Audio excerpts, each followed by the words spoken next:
Chapter 1. The Invitation to Thornwood. The late afternoon sun cast a golden glow over St. Mary Mead, filtering through the lace curtains of Miss Jane Marple's modest cottage. She sat in her favourite armchair, a cup of tea cooling on the table. Beside her, her nimble fingers pausing over a half-finished knitting project. The quiet hum of village life outside, children laughing, the distant clatter of a bicycle, was a comfort she rarely tired of. Yet today her sharp grey eyes were fixed on something else. A letter, its crisp envelope bearing the elegant crest of Thornwood Manor. Miss Marple adjusted her spectacles and unfolded the paper with care. The handwriting was unmistakably that of Lady Beatrice Ashford, an old school friend whose letters had grown infrequent over the years. The words danced across the page in a familiar looping script. "My dearest Jane, it has been far too long since we last sat together over tea. And gossip. I insist you come to Thornwood for our annual Rose Festival. It's quite the event now, you know, with the garden in its full glory. The roses are simply divine this year, and I'd so love your company. Do say you'll come. The train from St. Mary Mead arrives at 3:30 on Friday. I'll have young Tom fetch you from the station. Yours affectionately, Beatrice." Miss Marple smiled faintly, her mind drifting to memories of Beatrice, vivacious and warm, even in their schoolgirl days, though always with a flair for the dramatic. Thornwood, she recalled, was a sleepy little village some 30 miles away, nestled in a valley where the soil was said to be uncommonly rich. The Rose Festival had been Beatrice's pride for decades, a tradition born from her late husband's obsession with horticulture. But there was something in the letter, a slight tremor in the ink perhaps, or the urgency of "I insist," that tugged at Miss Marple's keen instincts. Beatrice wasn't one for overstatement unless something was afoot. She set the letter down and glanced at the calendar pinned to her wall. It was Wednesday, April 2nd, 1925. Plenty of time to pack a small case and arrange for her neighbour, Mrs. Hinchcliffe, to water the geraniums. The current date, she mused, was April 4th, 2025, or so it would be in some far-off future she couldn't fathom. But here, in her world, time moved at a gentler pace. A trip to Thornwood might be just the thing to break the monotony of spring.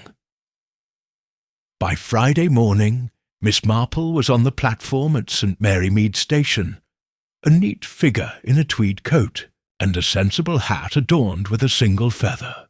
The train chugged through the countryside, past rolling hills and budding orchards, until it slowed to a stop at Thornwood Halt.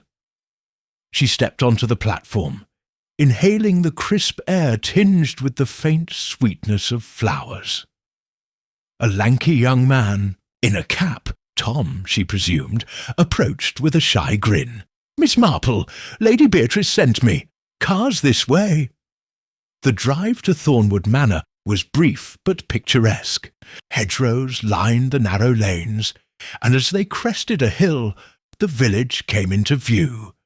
A cluster of stone cottages, a church spire piercing the sky, and beyond it the sprawling grounds of the manor. Even from a distance, Miss Marple could see the rose garden, a riot of colour against the green lawn, its blooms swaying gently in the breeze. It was breathtaking, yes, but there was something else too. A stillness, an almost watchful quality, as if the garden held secrets beneath its beauty. Tom pulled up to the manor's gravel drive, where Lady Beatrice waited on the steps. She was older now, her auburn hair streaked with silver, but her eyes still sparkled with mischief. "Jane," she exclaimed, sweeping forward to clasp Miss Marple's hands. "You're a sight for sore eyes. Come in, come in. I've got tea ready, and then I'll show you the roses. They're the talk of the county this year." Inside, the manor was as grand as Miss Marple remembered, with polished wood and portraits lining the walls. Over tea in the drawing-room, Beatrice chattered about the festival preparations, the judges arriving tomorrow, the villagers vying for the coveted Rose-Crown prize, the new greenhouse her nephew had insisted on building. Yet beneath her cheer, Miss Marple detected a flicker of unease. When pressed, Beatrice waved it off with a laugh. "Oh, it's nothing, Jane. Just silly village squabbles. You know how people get about their gardens." Miss Marple nodded, sipping her tea. She did know, better than most. Gardens, like people, often hid more than they revealed. And as she glanced out the window at the roses glowing in the fading light, she couldn't shake the feeling that this visit to Thornwood would be anything but ordinary. Chapter 2. The Garden in Full Bloom. The next morning dawned bright and clear, with a sky so blue it seemed to mock the faint unease that had settled in Miss Marple's mind overnight. She stood at the window of her guest room in Thornwood Manor, peering down at the rose garden below. From this vantage point, it was a masterpiece. Rows of crimson, blush, and golden blooms meticulously arranged, their petals catching the sunlight like tiny mirrors.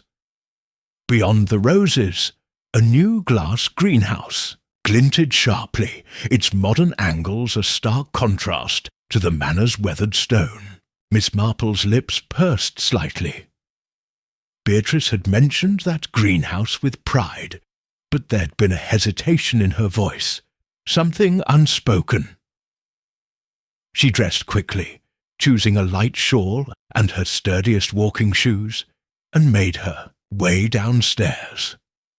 The scent of fresh scones greeted her in the dining room, where Lady Beatrice was already seated, poring over a stack of festival programmes. "Good morning, Jane," she called, her tone bright, but her eyes shadowed with fatigue. "I hope you slept well. We've a busy day ahead.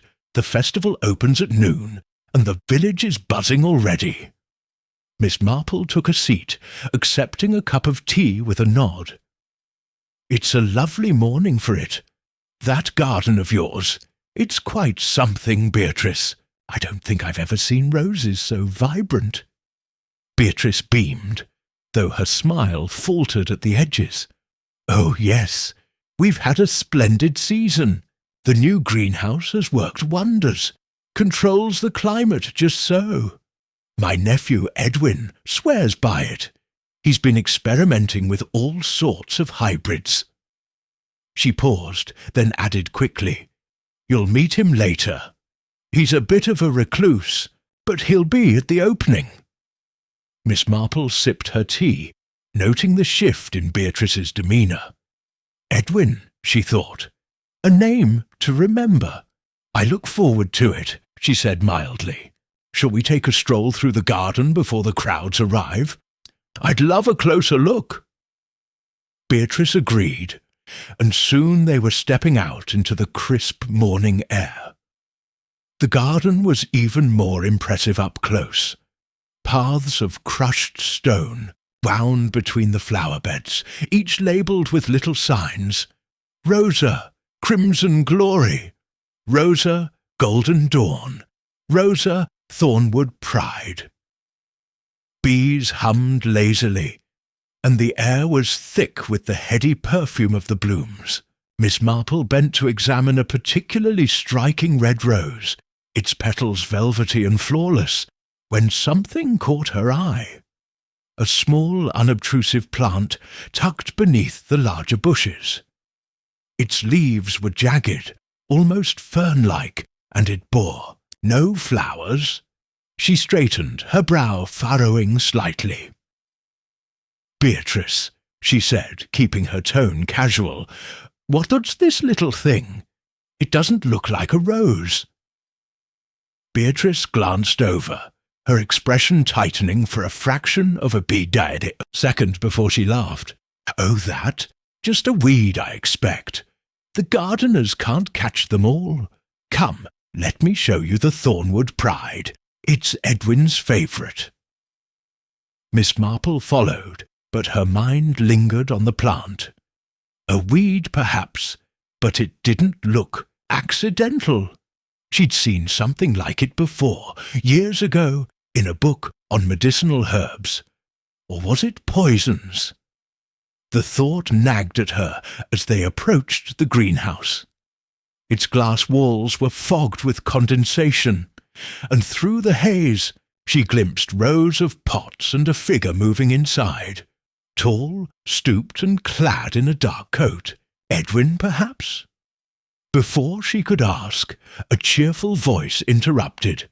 "Lady Beatrice, Miss Marple, I presume." A stout woman in a floral dress bustled toward them, her round face flushed with excitement. "I'm Clara Henshaw, the vicar's wife. Welcome to Thornwood. I do hope you'll judge the preserves this year. My raspberry jam's in the running." Beatrice chuckled. "Clara, you'll overwhelm poor Jane before she's had her second cup of tea. But yes, she's our guest, of honour. Jane, Clara's one of our festival stalwarts, organises everything from the cake stall to the rose judging." Miss Marple smiled warmly. "A pleasure, Mrs. Henshaw. I'd be delighted to taste your jam." Clara beamed, launching into a detailed account of her recipe, but Miss Marple's attention drifted back to the greenhouse. The figure inside had vanished, and the door stood slightly ajar, swaying in the breeze. As they continued their tour, more villagers trickled into the garden, setting up tables and hanging bunting for the festival. A grizzled man in overalls, introduced as Mr. Digby, the head gardener, nodded curtly at Miss Marple, his hands stained with soil. A pale woman in black, Mrs. Lydia Grayson, hovered near the golden dawn roses, her eyes darting nervously. Then there was Edwin Ashford, who emerged from the greenhouse at last, a lean man in his 30s, with sharp features and a guarded smile. "Aunt Beatrice," he said, his voice low, "you didn't tell me we had company. This is Miss Marple." "Edwin," Beatrice replied, a touch too brightly. "She's here for the festival." Edwin's gaze flicked to Miss Marple, assessing. "Charmed," he murmured, though his tone suggested otherwise. He excused himself quickly, disappearing back toward the greenhouse. By noon, the garden was alive with laughter and chatter as the festival began. Miss Marple stood beside Beatrice, watching the villagers mingle, but her thoughts kept circling back to that odd plant, Edwin's cool demeanour, and the faint strain in Beatrice's eyes. The roses were indeed divine, as the letter had promised, but Miss Marple couldn't shake the feeling that something else was growing here, something far less lovely. Chapter 3. The Shadow at the Party.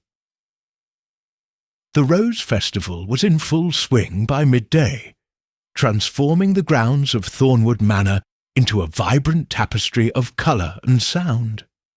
Stalls lined the lawn, offering everything from homemade lemonade to intricately woven flower crowns. Children darted between the rose beds, their laughter mingling with the strains of a fiddler's tune. Miss Marple stood near the refreshment table, a glass of elderflower cordial in hand, her keen eyes taking in the scene. The villagers seemed cheerful enough, but there was an undercurrent, a tightness in their smiles, a quickness in their glances that she couldn't ignore. Lady Beatrice had excused herself to greet the festival judges, leaving Miss Marple to observe alone. She watched Clara Henshaw bustle about, directing volunteers with the efficiency of a general, her floral dress a splash of pink against the greenery. Mr. Digby, the gardener, lingered near the Thornwood Pride roses, his weathered face set in a scowl as he adjusted a trellis. Mrs. Lydia Grayson, the widow in black, stood apart, clutching a handkerchief and staring at the blooms as if they held some private sorrow. And Edwin Ashford, well, he'd vanished again, though Miss Marple caught a glimpse of his dark coat near the greenhouse earlier. The air buzzed with anticipation as the rose judging approached, the centrepiece of the festival. Beatrice returned, her cheeks flushed with excitement. "Jane, you must come see this," she said, linking arms with Miss Marple. "Mr. Harrow's brought his new hybrid. It's stunning. He's sure to take the rose crown this year." "Mr. Harrow?" Miss Marple asked, allowing herself to be led toward the judging tent. "George Harrow, our local botanist," Beatrice explained. "A bit eccentric, but brilliant with plants. He's been working on this hybrid for years. Calls it the Midnight Flame." They reached the tent, a shaded canopy where a small crowd had gathered. At its centre stood George Harrow, a wiry man in his 50s with a shock of grey hair and a triumphant grin. He held up a rose unlike any Miss Marple had seen. Its petals were a deep, velvety burgundy, edged with a faint shimmer of gold. The onlookers gasped and murmured in admiration. Even Miss Marple, no expert in horticulture, could see its beauty. "It's exquisite, George," Beatrice said warmly. "You've outdone yourself." Harrow bowed theatrically. "Thank you, Lady Beatrice. Years of patience, that's the trick. And a little help from Edwin's greenhouse, of course." He shot a glance toward the glass structure, but Edwin was nowhere in sight. The judges, a stern woman from the County Horticultural Society and a jovial man with a monocle, began their inspection, scribbling notes as Harrow preened. Miss Marple stepped closer, her curiosity piqued by the mention of the greenhouse. She was about to ask Beatrice more when a sudden commotion broke her train of thought. Harrow staggered, clutching his chest. His face, moments ago alight with pride, twisted in pain. "I can't," he gasped, dropping the midnight flame as he crumpled to the ground. The crowd erupted in chaos, gasps, shouts, someone calling for a doctor.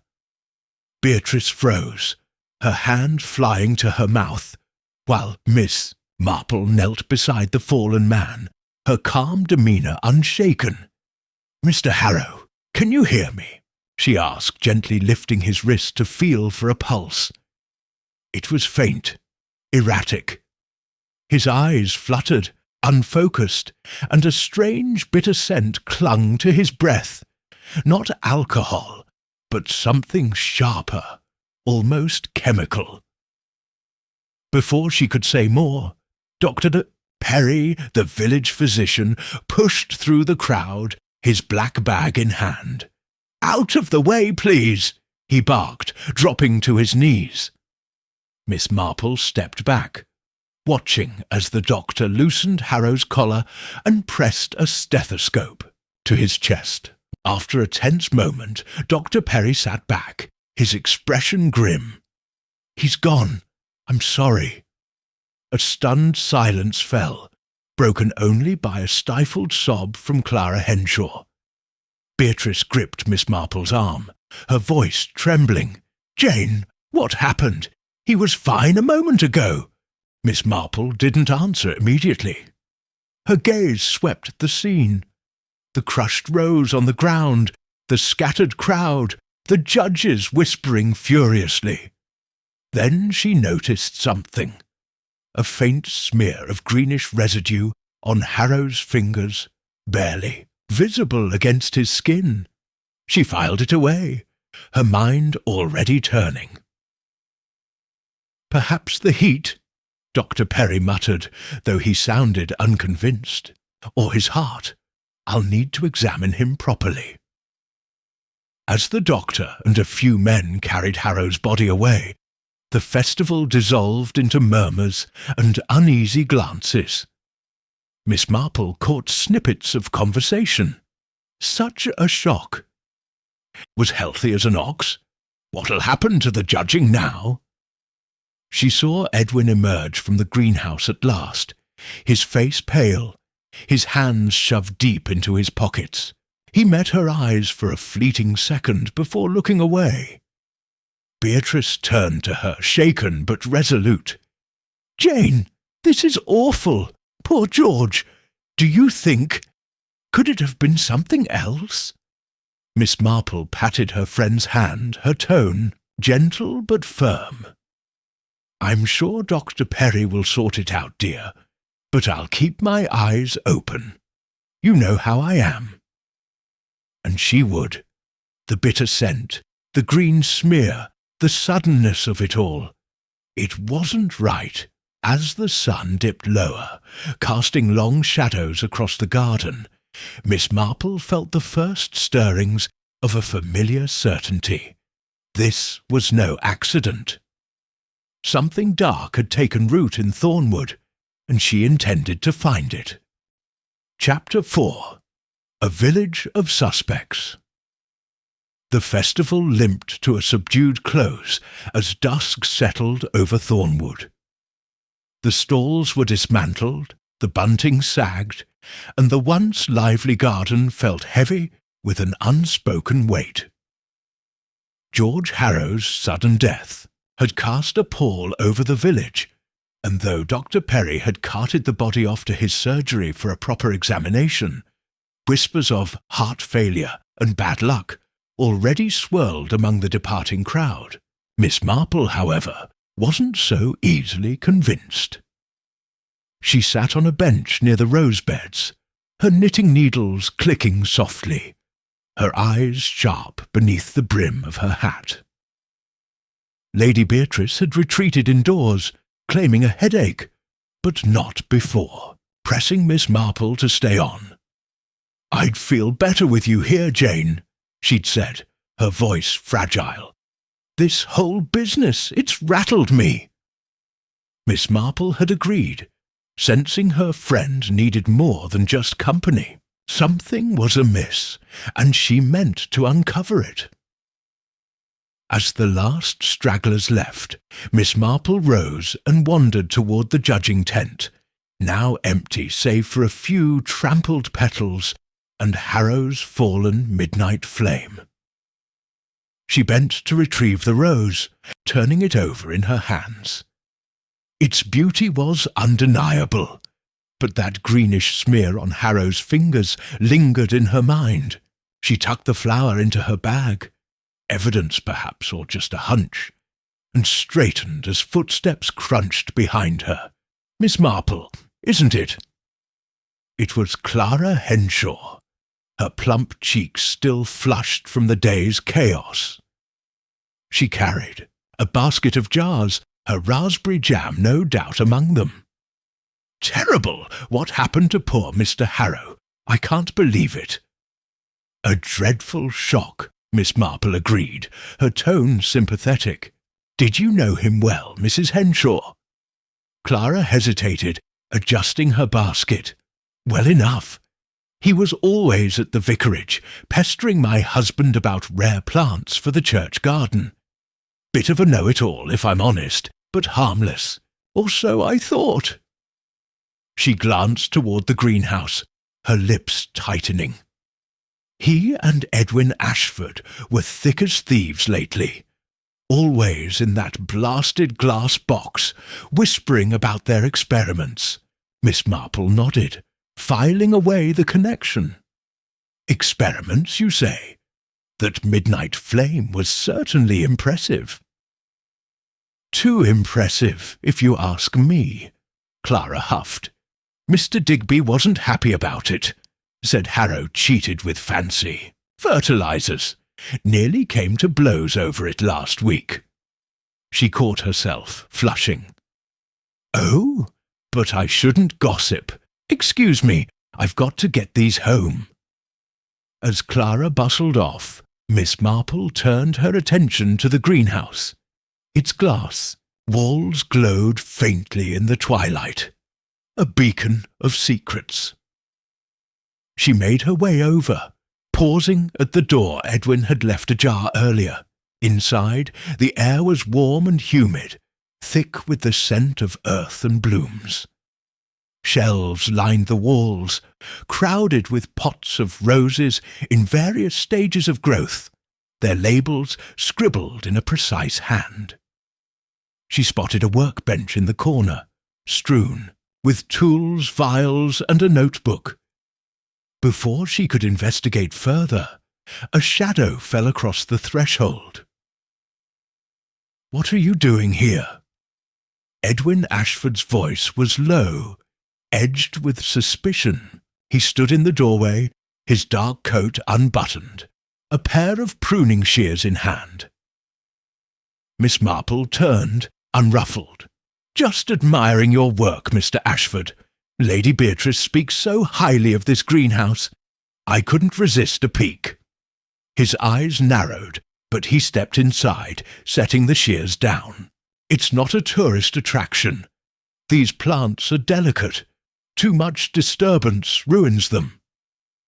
"Of course," she said mildly. "That midnight flame.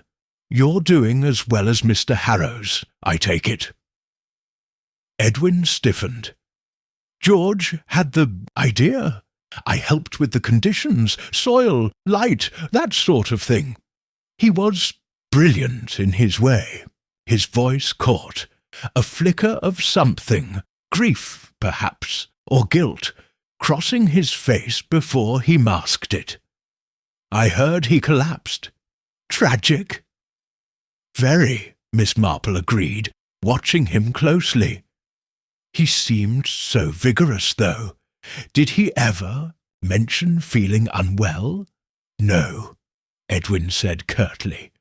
"But he pushed himself hard, always chasing perfection."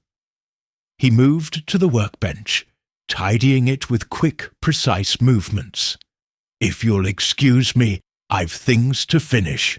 Miss Marple smiled and stepped out, but not before noting a small vial of green liquid tucked behind a pot, its cap loose, a faint stain on the wood beneath it. She filed that away too. Outside, she spotted Mr. Digby near the Thornwood Pride, raking the soil with more force than necessary. She approached, her manner disarming. "A lovely garden, Mr. Digby. You must be proud of your work." He grunted, not looking up. Was, till Harrow started meddling. "Fancy hybrids, bah! Real roses don't need tricks." "A bit of rivalry, then?" she prompted. Digby's rake paused.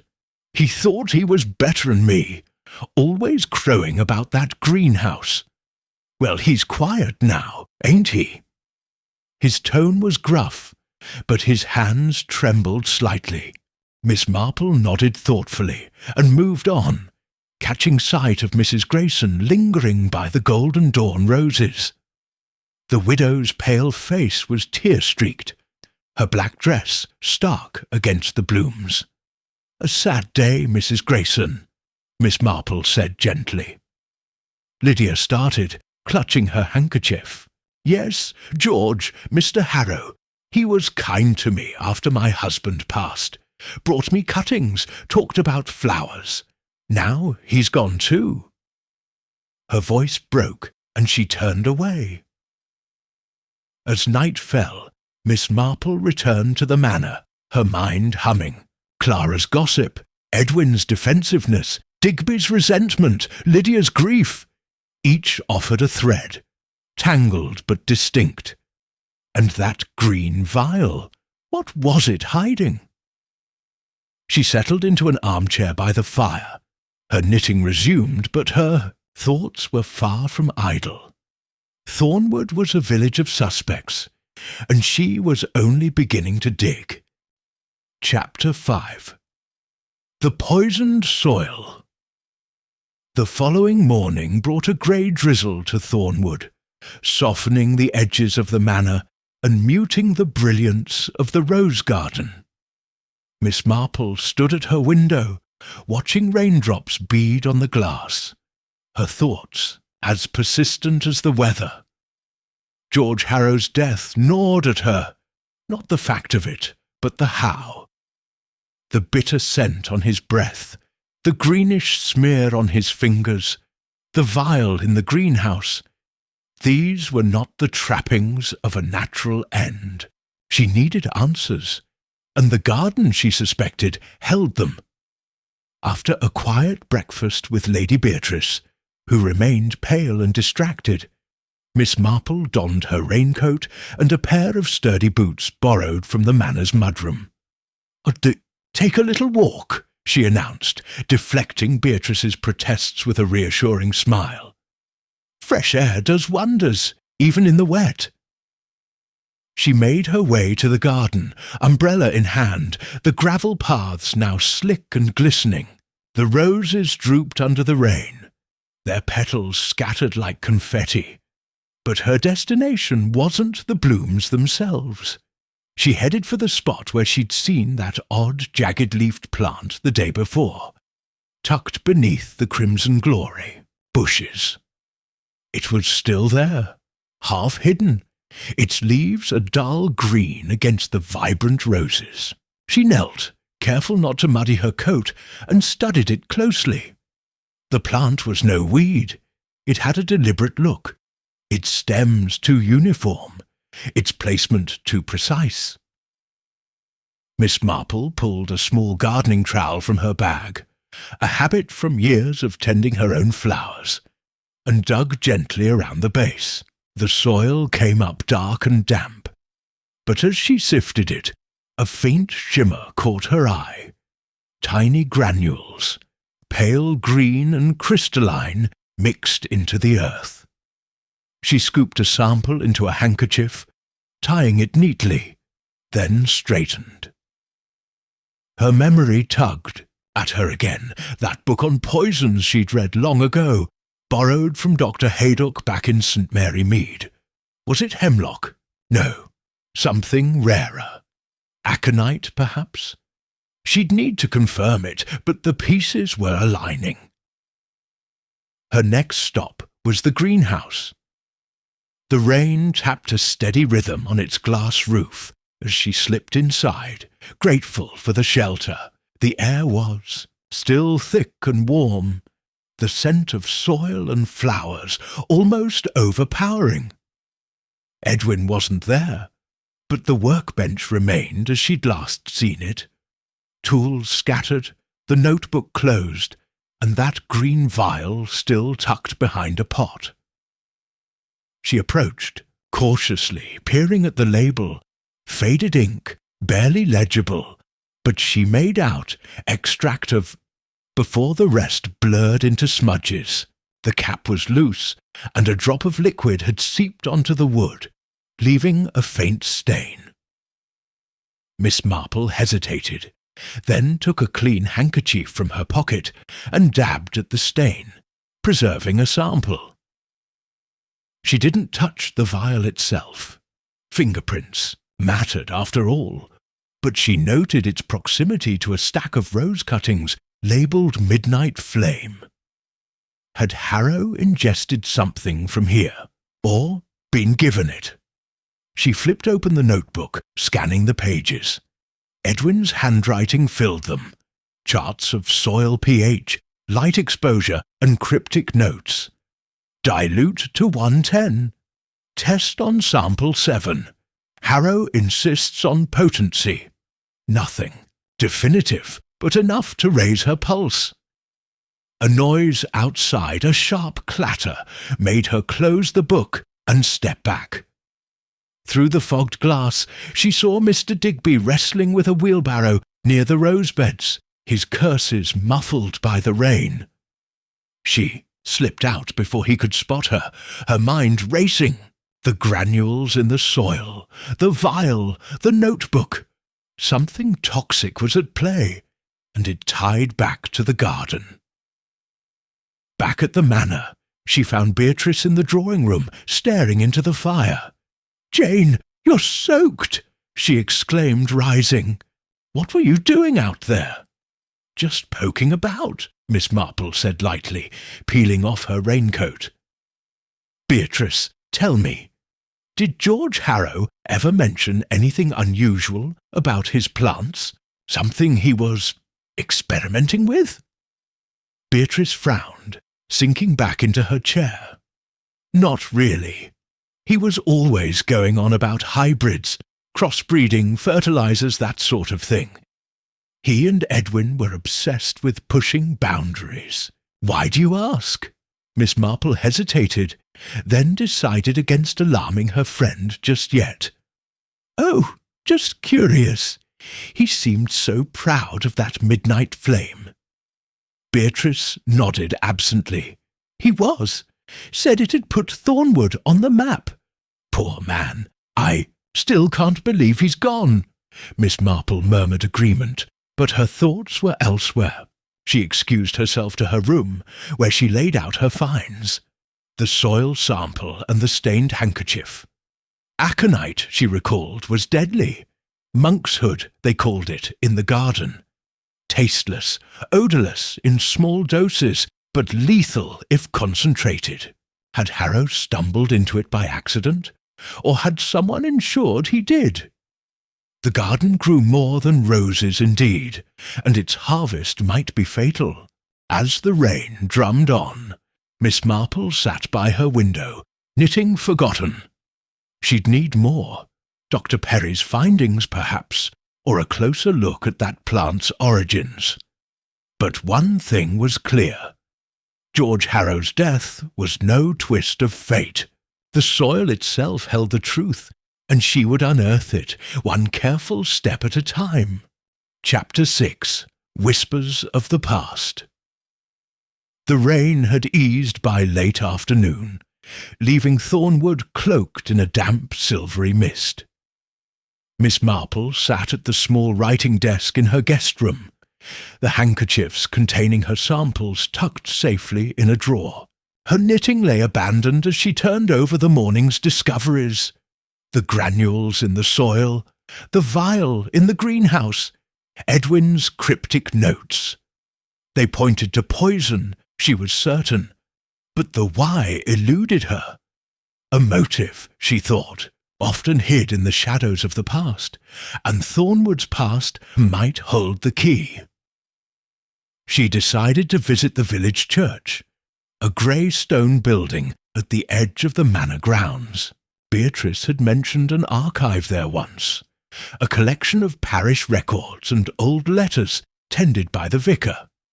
If anyone knew the history of the garden or its people, it would be documented there. Slipping on her shawl and hat, she set out, the wet grass brushing her boots as she crossed the lawn. The church was quiet, its heavy oak door creaking as she pushed it open. Inside, the air smelled of wax and old wood, and stained glass windows cast muted colours across the pews. She found the vicar, Reverend Henshaw, in the vestry, a thin, bespectacled man with a nervous smile, polishing a candlestick. "Miss Marple," he said, startled. "Clara told me you were staying with Lady Beatrice. What brings you here?" "A little curiosity," she replied, her tone disarming. "I understand you keep the village records. I'd love to learn more about Thornwood. Its history, its families. Beatrice's garden has quite a story, I imagine." Reverend Henshaw brightened, setting the candlestick aside. "Oh, it does. The Ashfords have tended that land for generations. Come, I'll show you the archive. It's not much, but it's a treasure trove if you've a taste for the past. He led her to a cramped room off the vestry, its shelves sagging with leather-bound ledgers and yellowed papers. A single window let in a sliver of light, illuminating dust motes that danced in the air. "Here we are," he said, pulling a volume, labelled Thornwood Parish, 1860-1900. "Anything specific you're after?" Miss Marple smiled vaguely. "Oh, just anything about the garden, or the families tied to it. The Ashfords, perhaps, or anyone else who's left a mark." The vicar nodded and began sorting through a box of loose documents, leaving her to flip through the ledger. She scanned entries of births, marriages and deaths, her fingers pausing at familiar names: Ashford, Grayson, Digby. Then a faded letter slipped from between the pages, its wax seal broken, but intact. It was dated July 1875, addressed to Mr. Thomas Ashford from a J. Grayson. She unfolded it carefully, her eyes skimming the spidery script. "Thomas, the land is ours by right. Your father cheated mine out of it with his blasted roses. That garden's prosperity is built on theft, and I'll not let it stand. The courts may favour you, but mark my words, the Graysons will have justice, one way or another." Grayson, Miss Marple's pulse quickened. A feud over the garden nearly, 50 years old.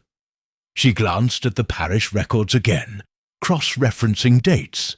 Thomas Ashford, Beatrice's grandfather, she deduced, had died in 1880, leaving the estate to his son.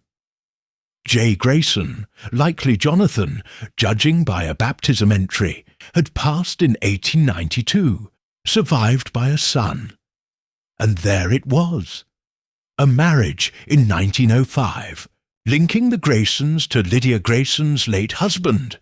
The widow in black was a descendant of this grudge. "Found something interesting?"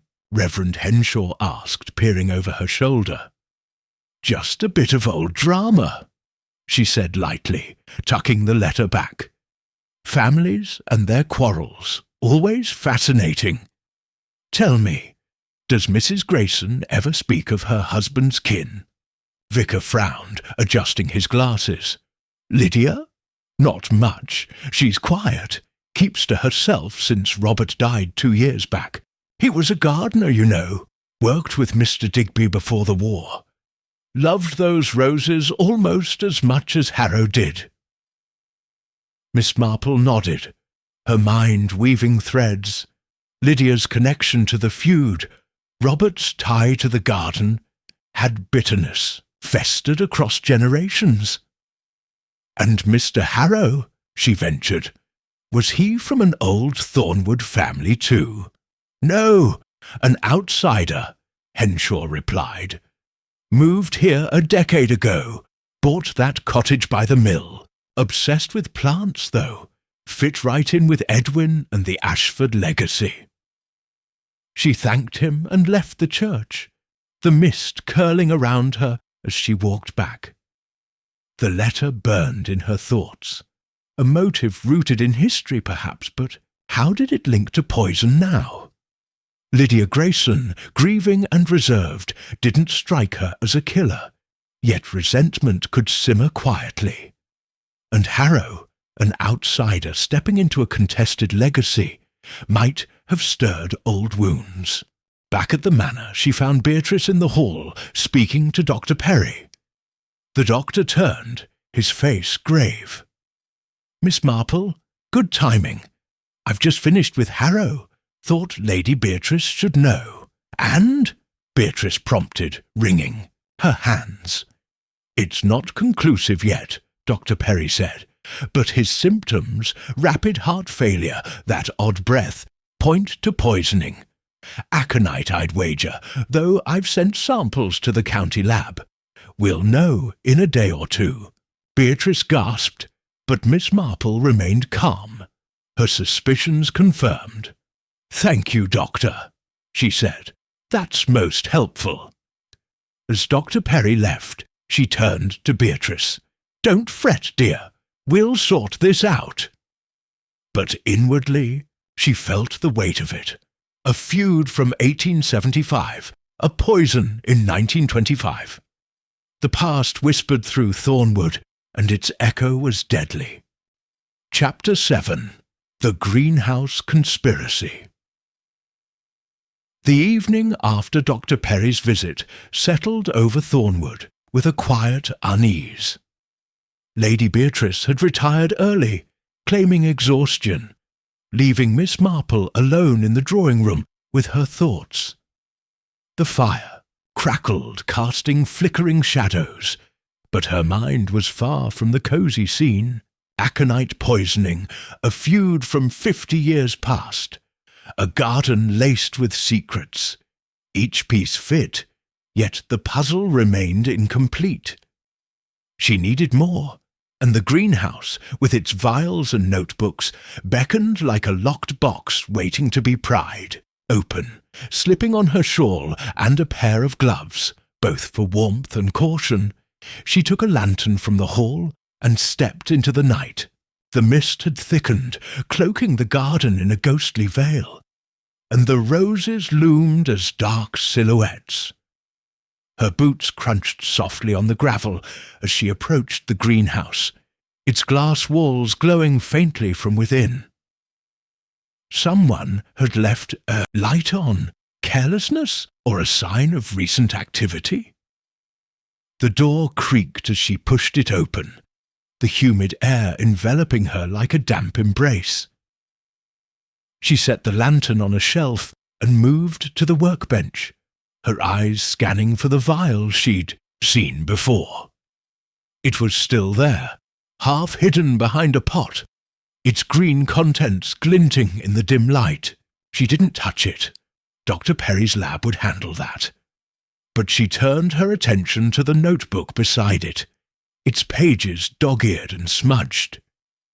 She opened it to where she'd left off, flipping past Edwin's meticulous charts, until a new entry caught her eye. Dated a week ago, it read, "Harrow secured buyer, $500 for initial batch. Insists on exclusivity. Risky, but profitable if discreet." Below it, a scrawled addition, "Digby suspects. Keep him out." Miss Marple's brow furrowed. $500 was a small fortune, far more than a prize rose could fetch. What were they selling, and to whom? She rifled through the papers beneath the notebook, her gloved fingers uncovering a folded letter.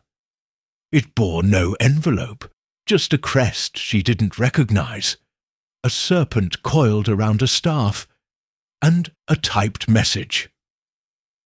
"Mr. Harrow, our agreement stands. $500 for the first shipment, with more to follow if quality holds.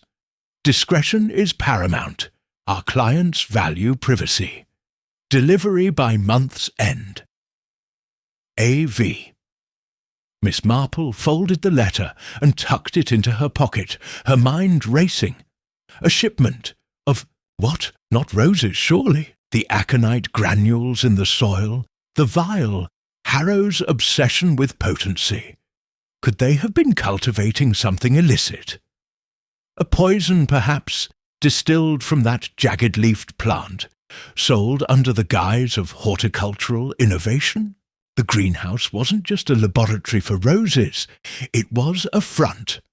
A sudden noise, a sharp snap, jerked her from her thoughts. She extinguished the lantern and ducked behind a row of pots, her heart steady despite the thrill. Footsteps approached, heavy and deliberate, and the door swung wider. Mr. Digby's grizzled figure filled the frame, a spade in hand, his face shadowed by a cap pulled low. He muttered something under his breath. "Meddling fools." And moved toward the workbench, his eyes darting over the clutter. Miss Marple held her breath as he picked up the notebook, flipping through it with a scowl. "Knew it!" he growled, slamming it down. He reached for the vial, hesitated, then set it back, his hands clenching into fists. Harrow's greed! Look where it got him! He turned abruptly and stormed out, leaving the door ajar. She waited until his footsteps faded before emerging, her mind buzzing. Digby knew something, suspected it at least, but his anger suggested he wasn't part of the scheme. An outsider to the conspiracy, perhaps, or a rival.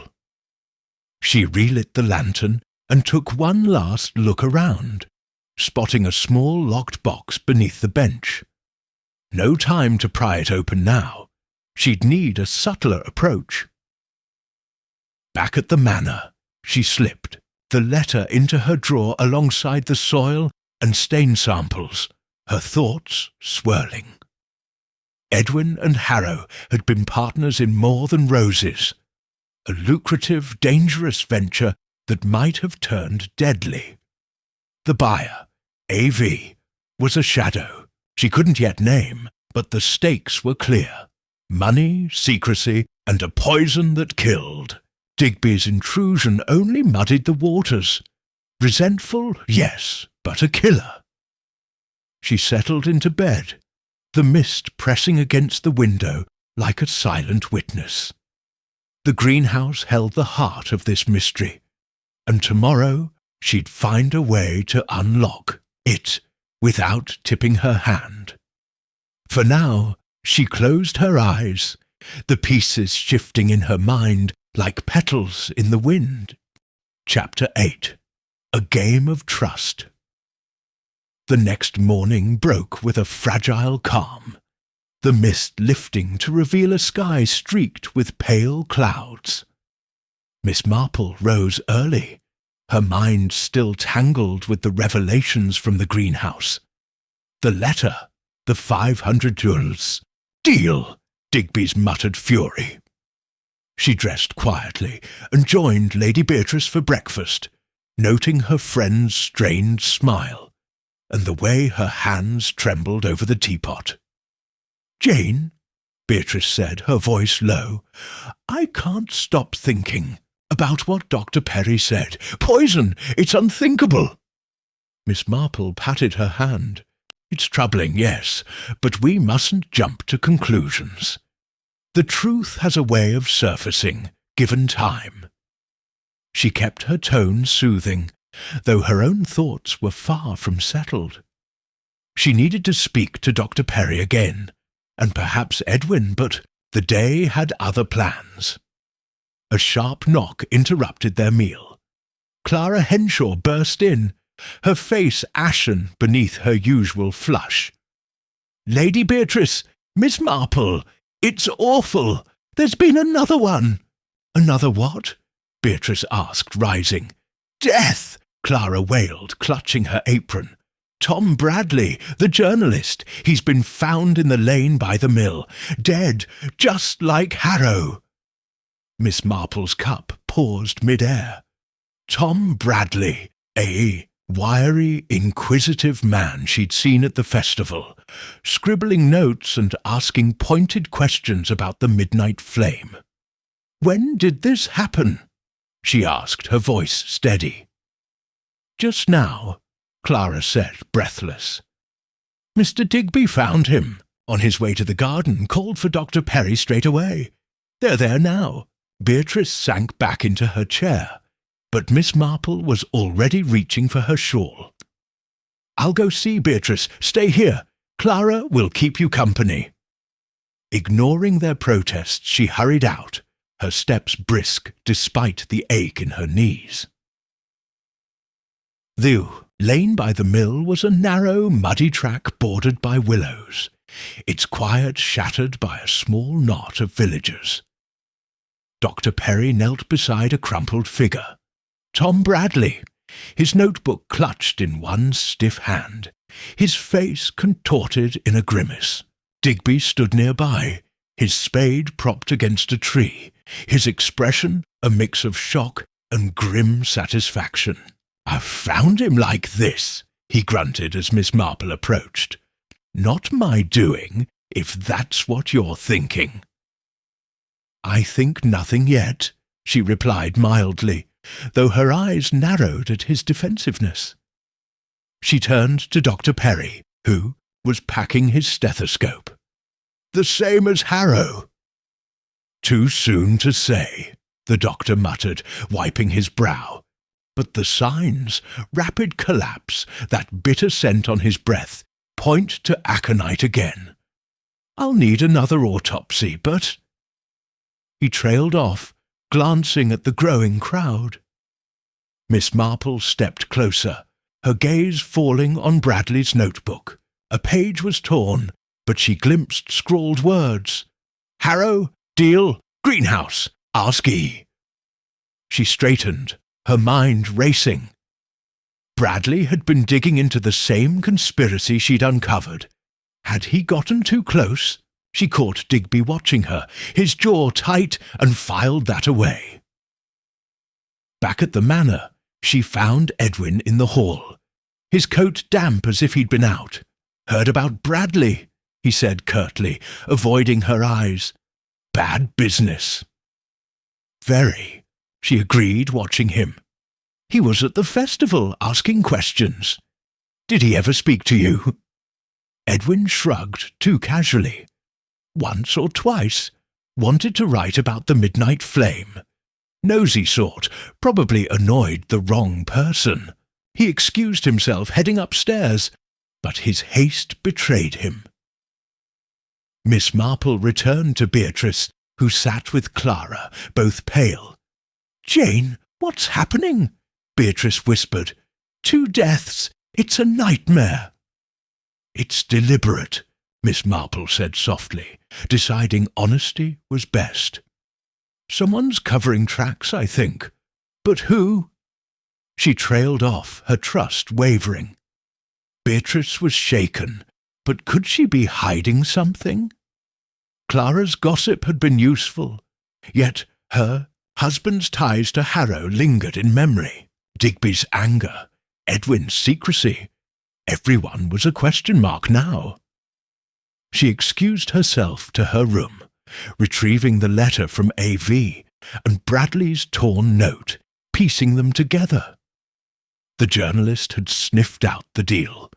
Perhaps confronted Edwin or Digby, or even Lydia, whose feud might have festered into vengeance. The aconite linked both deaths, but the killer's hand was elusive. She needed to test her allies to draw the truth out subtly. As evening fell, she sat by the window, the garden a dark sprawl below. 2 men dead, a poison at large, and a village full of shadows. Trust was a luxury she couldn't afford. Not yet. Tomorrow she'd set a quiet trap and see who stumbled. Chapter 9.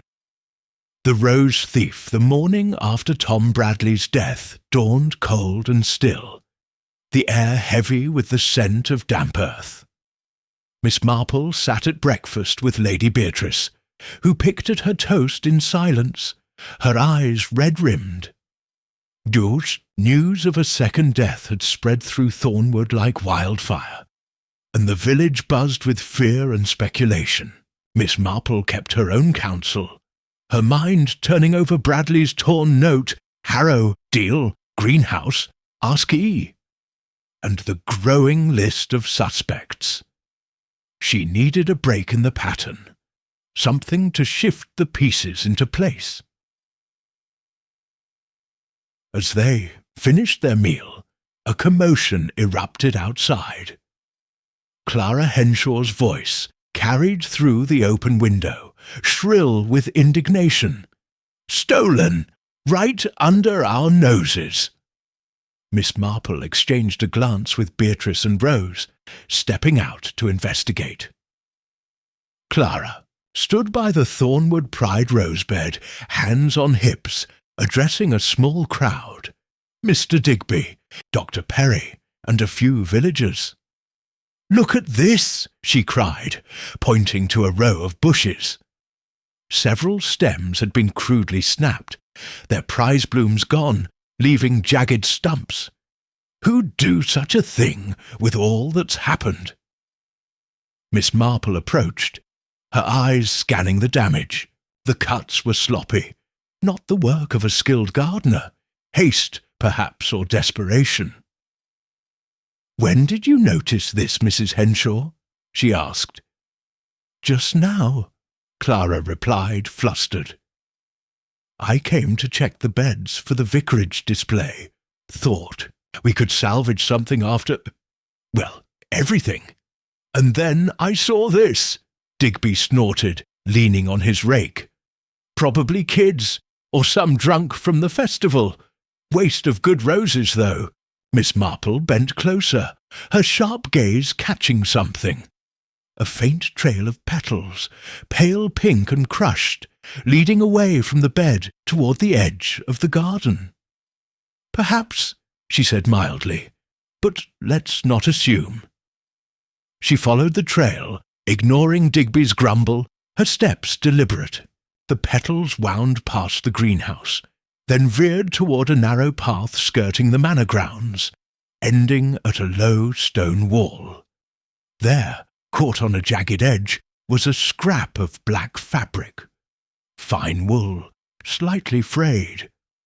Miss Marple plucked it free, with a gloved hand, her mind flashing to Lydia Grayson, always draped in mourning black. She tucked the scrap into her pocket, then retraced her steps, noting a faint footprint in the mud. Small, narrow, a woman's shoe.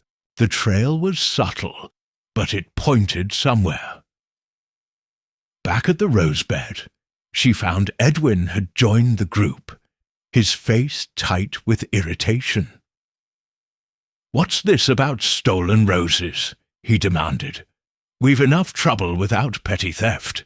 "Petty or not," Miss Marple said, watching him. "It's curious timing. After Mr. Harrow and Mr. Bradley, one wonders if it's connected." Edwin's eyes flickered, but he shrugged. "Doubt it. Just vandalism. People taking advantage of the chaos." Miss Marple nodded, letting it pass, though his quick dismissal rang hollow. She turned to Dr. Perry, who lingered nearby. "Doctor, any word from the county lab on Mr. Harrow?" "Not yet," he replied, adjusting his hat. "But Bradley's body showed the same signs. Aconite. I'd stake my practice on it. 2 poisonings in a week. It's no coincidence." The crowd dispersed, leaving Miss Marple with her thoughts. The stolen roses weren't random. Too precise. Too soon after Bradley's death. She recalled Lydia's quiet grief, her tie to the old Grayson feud, and now this black fabric. Had she taken the roses as a petty revenge against the Ashfords, or was there more? The Thornwood pride wasn't part of Harrow's hybrid scheme. Its theft felt personal.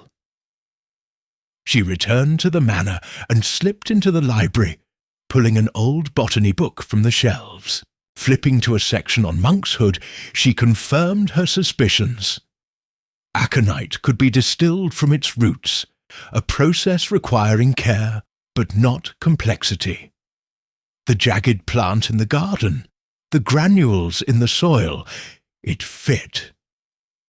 But the roses? She pondered, then paused at a footnote. Some cultures used rose petals to mask bitter tastes in herbal concoctions. A theory formed. Had the thief taken blooms to disguise the poison's flavour? Later, she found Lydia Grayson in the village square, arranging flowers at a memorial for Harrow and Bradley. "Mrs. Grayson," Miss Marple said gently, "you've a deft hand with those. Did you grow roses with your husband?" Lydia's fingers faltered, a petal drifting to the ground. "Yes, once. Robert loved them, said they were Thornwood's soul. After he died, I couldn't bear to tend them." Her voice was soft, but her eyes darted away. "Such a shame about the Thornwood pride," Miss Marple pressed, casual. "Stolen? Last night, I hear." Lydia stiffened, her handkerchief twisting in her hands. "Stolen? I hadn't heard. Terrible." She excused herself quickly, leaving Miss Marple with a quiet certainty. The scrap, the footprint, the unease. Lydia was hiding something. As dusk fell, Miss Marple sat by her window, the petal trail vivid in her mind. The rose thief had left a clue, intentional or not, and it pointed to Lydia. But was she a killer or a pawn? The game was tightening, and tomorrow she'd test the board. Chapter 10. Unravelling the Knot. The morning light filtered weakly through a veil of clouds, casting Thornwood in a muted glow. Miss Marple sat at the breakfast table, her tea cooling as she reviewed the threads she'd gathered. Harrow's aconite, poisoning, Bradley's identical fate, the greenhouse deal with A.V., the stolen Thornwood Pride roses, and Lydia Grayson's black scrap of fabric. Each pointed to a web of greed, revenge, and secrecy, but the knot remained tangled. Today, she decided, she'd tug at it, gently but firmly. Lady Beatrice joined her, looking marginally brighter. "Jane, you've been so quiet. What's on? Your mind?" "Oh, just the oddities of this week," Miss Marple replied, smiling faintly. 2 deaths, stolen roses. It's a puzzle, isn't it? I thought I might chat with a few people today, see if anything shakes loose." Beatrice nodded absently. "Do be careful. I can't bear more bad news." Miss Marple finished her tea and set out, her first stop the vicarage. Clara Henshaw answered the door, her usual bustle subdued. "Miss Marple, come in. Reverence, out, but I've got the kettle on." Over tea, Miss Marple steered the conversation casually. "Mrs. Henshaw, you mentioned Mr. Harrow and Edwin were close. Did they ever talk about buyers? Someone interested in their plants?" Clara's eyes widened, then narrowed. "Buyers? Well, George did brag once. Said he'd struck a deal to make a fortune. I thought he meant the Rose Crown prize, but he got cagey when I pressed. Edwin hushed him up quick. "Why?" "Just curious," Miss Marple said, sipping her tea. "And Mrs. Grayson, does she ever join the gardening circle?" "Lydia? Heavens no. Keeps to herself, though she's been odd lately. Seen her wandering near the garden at night. Grief, I suppose." Clara leaned in, lowering her voice. "You don't think she's mixed up in this, do you?" Miss Marple smiled vaguely. "I think many things, dear. Thank you for the tea." She left Clara frowning, her next move forming. At the manor, she found Edwin in the library, poring over a ledger. "Mr. Ashford," she began, her tone mild, "I've been wondering about that midnight flame. A triumph for you and Mr. Harrow. Did it attract much interest?" Edwin glanced up, wary. "Some. Horticulturalists mostly. George handled that side. I just grew the plants. Quite a profit in it, I imagine," she pressed, watching him. "Enough to tempt someone, or threaten them." His pen stilled. "What are you getting at?" "Only that Mr. Bradley was asking questions," she said. "And now the Thornwood pride is gone. Odd, isn't it?" Edwin's jaw tightened. "If you're accusing me, not at all," she cut in smoothly, "just thinking aloud." She left him rattled, her trap's first bait laid. Next, she sought Lydia Grayson, finding her at the church arranging more flowers. "Mrs. Grayson," Miss Marple said, "those stolen roses, such a pity. The Thornwood pride meant so much to the village." Lydia's hands froze, a petal fluttering down. "Yes, a shame," she murmured, her voice tight. "I found a bit of black cloth near the wall," Miss Marple added casual. "Must have snagged in the night. Silly thing to mention, but it made me wonder." Lydia paled, her handkerchief twisting. I don't know anything about that." She turned away, trembling. Miss Marple nodded to herself, the reaction telling. She returned to the manor and enlisted Beatrice's help for the final touch. "Beatrice, could you host a small tea this afternoon? Just a few. Edwin, Mrs. Grayson, Mr. Digby, Dr. Perry, and Mrs. Henshaw. Say it's to lift spirits." Beatrice blinked. "Tea? Now? Humour me," Miss Marple said, her eyes twinkling. "And mention I've been asking about the roses, nothing more."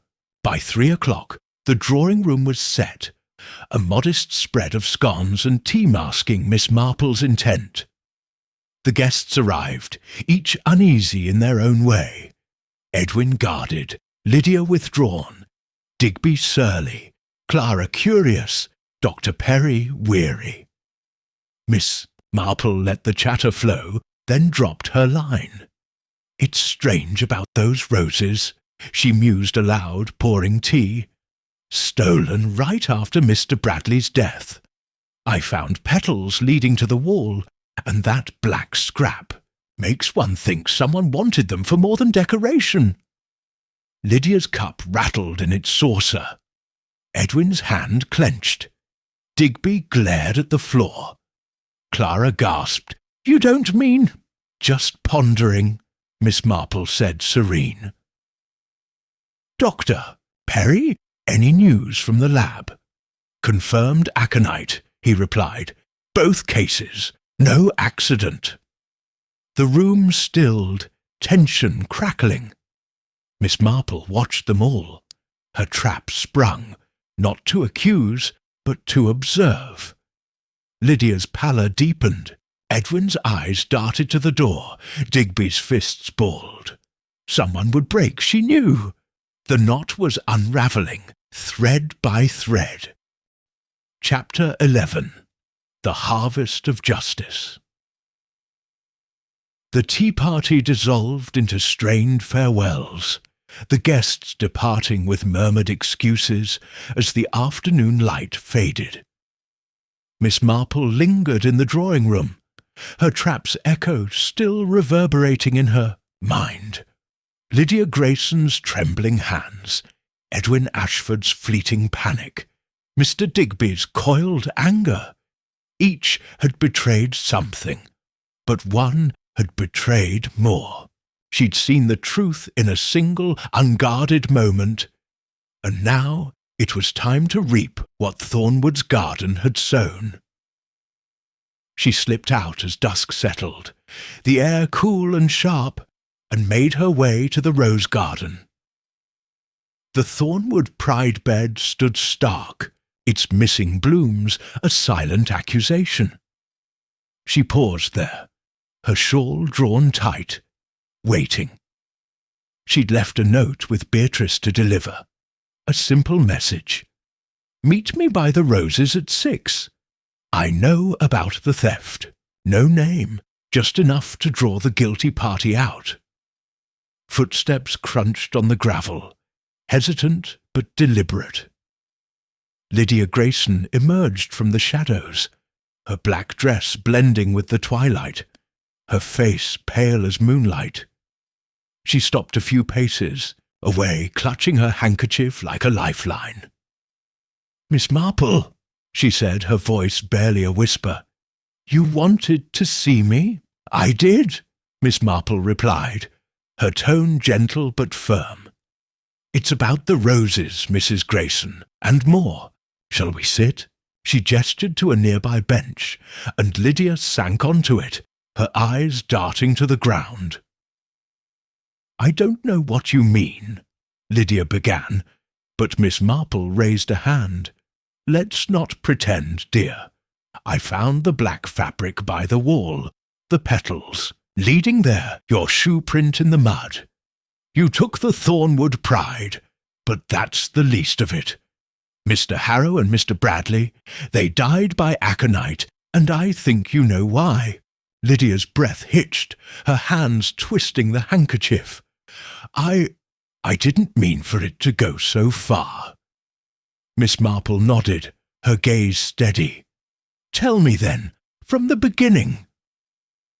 The words spilled out, halting at first, then rushing like a dam breaking. "It was the garden," Lydia said, tears welling. "My family, the Graysons, lost it to the Ashfords years ago. My grandfather swore they cheated us, and Robert, my husband, believed it too.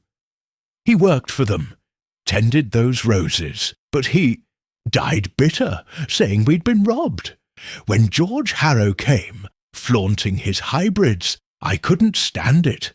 Another outsider profiting off our loss." She paused, swallowing hard. "I found that plant, monkshood, in the woods last year. Robert had shown it to me once, warned me how deadly it was. I started growing it, hiding it in the garden, telling myself it was just a way to feel in control. Then I overheard George and Edwin bragging about some deal, money for their plants. I thought, why should they have it all?" "So, you poisoned Mr. Harrow," Miss Marple said softly, not accusing, just stating. Lydia nodded, tears spilling. "I ground the roots, mixed it with rose petals to hide the taste, put it in his tea at the festival. I didn't plan to kill him, just make him sick, ruin his triumph. But he died, and I panicked. Then Bradley started asking questions. He'd seen me near the greenhouse, guessed too much. I did it again, slipped it into his flask when he stopped by the memorial." "And the roses?" Miss Marple prompted. "A stupid impulse," Lydia admitted. "After Bradley, I wanted to hurt them more. Edwin, Beatrice, take something they loved. I didn't think anyone would notice." Miss Marple sighed, her heart heavy but resolute. "You've carried a long burden, Mrs. Grayson. That feud, it's poisoned more than the soil, but it ends here." Lydia looked up, stricken. "What will you do?" "I'll call Dr. Perry and the constable," Miss Marple said. "You'll have to tell them, as you've told me. It's the only way." Lydia nodded, defeated, and Miss Marple led her back to the manor. Dr. Perry arrived first, then the local constable, a stern man named Harris. Lydia confessed again, her voice breaking, and they took her away quietly. The village spared a public spectacle. Later, by the fire, Beatrice gripped Miss Marple's hand. "Jane, how did you know?" "Little things," Miss Marple said, patting her friend's arm. "The fabric." Her grief turned to rage, the way she flinched at the roses. "It's always the little things." Beatrice shook her head, awed. "You've saved us in a way." Miss Marple smiled faintly. "I've only tidied up, dear. The garden's yours again. Let it grow something kinder now." Outside, the roses stood silent, their beauty unmarred by the darkness they'd harboured. Justice had bloomed sharp and final, and Thornwood could begin to heal. Chapter 12. The Garden Restored. The sun rose over Thornwood 2 days later, its golden light spilling across the manor grounds with a warmth that felt like a promise. The village had settled into a hushed calm, after Lydia Grayson's arrest, the shock of her confession giving way to a collective sigh of relief. Miss Marple stood at her guest-room window, watching the rose garden below. The thornwood pride bed still bore its scars, but the remaining blooms lifted their heads, resilient despite the storm they'd weathered. Downstairs, Lady Beatrice awaited her in the dining room, a tray of scones and tea set out with care. She looked less fragile today, a spark of her old vigour returning. "Jane," she said as Miss Marple entered, "I don't know how to thank you. You've pulled us through a nightmare." Miss Marple smiled, taking a seat. "Nonsense, Beatrice. I only listened and looked. A habit, really. You'd have managed without me." Beatrice shook her head. "Not like this. Edwin's shaken, of course. Swears he knew nothing of Lydia's doings, only the deal with Harrow. He's promised to dismantle that greenhouse, turn it into something harmless. And Mr. Digby's already planning to replant the pride. Says it's time for a fresh start." "Good," Miss Marple said, sipping her tea. "The garden deserves it.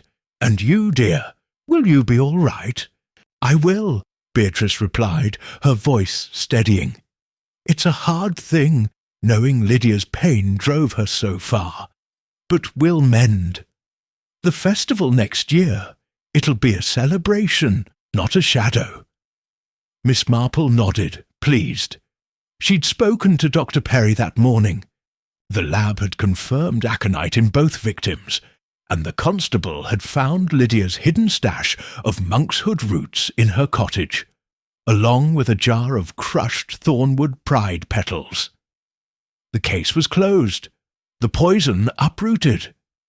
Edwin's deal with AV remained a loose thread, likely a shady apothecary, she suspected, but without Harrow it had withered.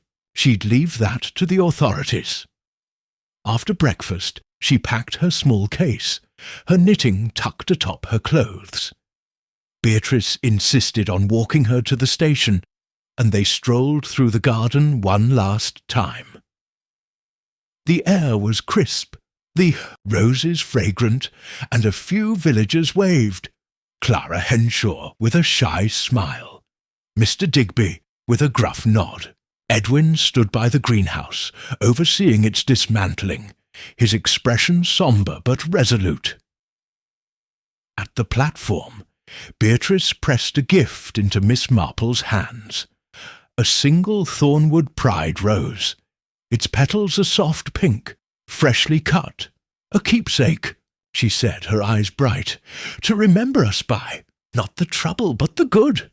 Miss Marple took it, her fingers brushing the velvety bloom. "I'll treasure it, Beatrice, and I'll visit again, without a mystery, I hope." The train whistle sounded, and they embraced briefly before Miss Marple boarded. She settled by, the window, the rose resting in her lap, and watched Thornwood recede, its cottages, its church, its garden fading into the distance. The village had lost something dark, gained something whole. She thought of Lydia, locked away now, her vengeance, a harvest reaped too late. Justice had prevailed, quiet and sure, as it always did when she turned her mind to it. Back in St. Mary Mead, she'd placed the rose in a vase by her window, a reminder of Thornwood's resilience. For now, she leaned back, the train's rhythm, soothing, and let her thoughts drift, not to poison or theft, but to the simple beauty of a garden restored.